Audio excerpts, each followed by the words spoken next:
1963, August 28, a pair of U.S. Air Force KC-135 Stratotanker aircraft collided and crashed into the Atlantic 300 miles, 480 kilometers, west of Bermuda. The Boeing KC-135 Stratotanker is an American military aerial refueling tanker aircraft that was developed from the Boeing 367-80 prototype, alongside the Boeing 707 airliner. It has a narrower fuselage and is shorter than the 707. Boeing gave the aircraft the internal designation of Model 717. The KC-135 was the United States Air Force's first jet-powered refueling tanker and replaced the KC-97 Stratotanker. The KC-135 was initially tasked with refueling strategic bombers, but it was used extensively in the Vietnam War to extend the range and endurance of U.S. tactical fighters and bombers.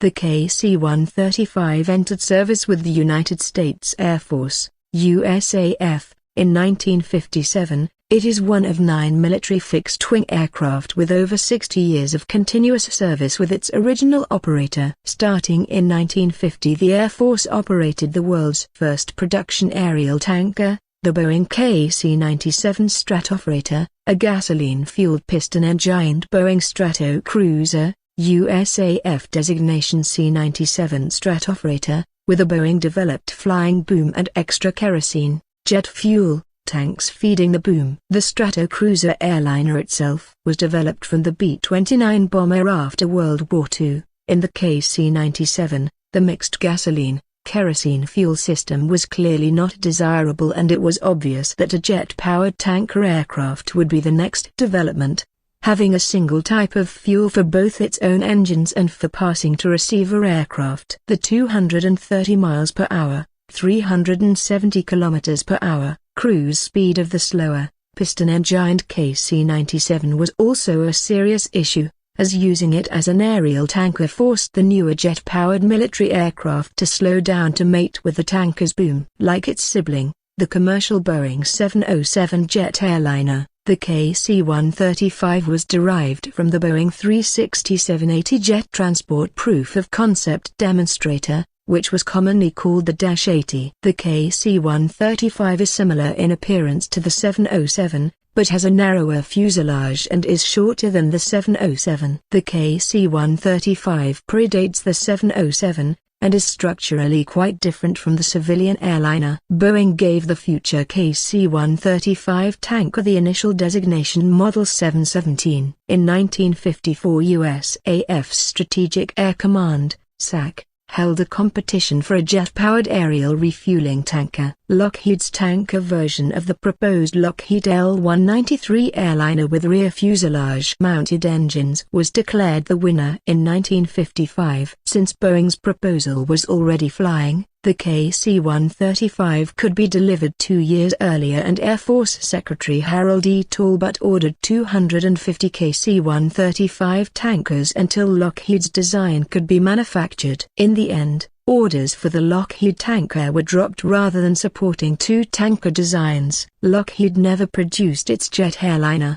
while Boeing would eventually dominate the market with a family of airliners based on the 707. In 1954, the Air Force placed an initial order for 29 KC-135As, the first of an eventual 820 of all variants of the basic C-135 family. The first aircraft flew in August 1956, and the initial production Stratotanker was delivered to Castle Air Force Base, California, in June 1957. Developed in the early 1950s, the basic airframe is characterized by 35-degree aft-swept wings and tail, 4 underwing-mounted engine pods, a horizontal stabilizer mounted on the fuselage near the bottom of the vertical stabilizer with positive dihedral on the 2 horizontal planes, and a high-frequency radio antenna which protrudes forward from the top of the vertical fin or stabilizer. These basic features make it strongly resemble the commercial Boeing 707 and 720 aircraft,